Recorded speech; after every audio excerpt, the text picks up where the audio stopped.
Welcome to the Salmon Runs YouTube. Enjoy the video. You already have the essentials, Xcode and command line tools. Open Xcode, choose File New Project, pick macOS command line tool and set language to C. Once done, name the project and pick a safe folder. Make sure to check Group and Targets. You'll immediately see Main. See in the navigator, this is where you start writing.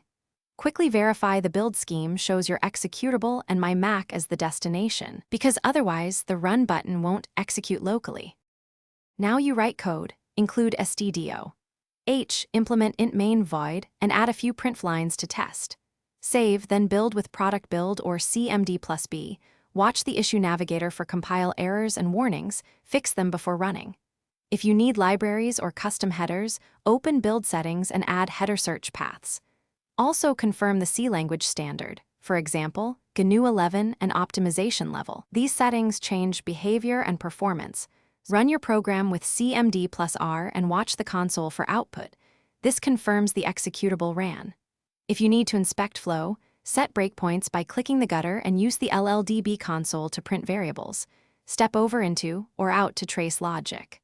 Once done, iterate on code and rebuild. If something breaks, clean the build folder with Shift+CMD+K. Verify the scheme targets the right executable. Confirm header/library paths and file permissions. This single troubleshooting tip fixes most.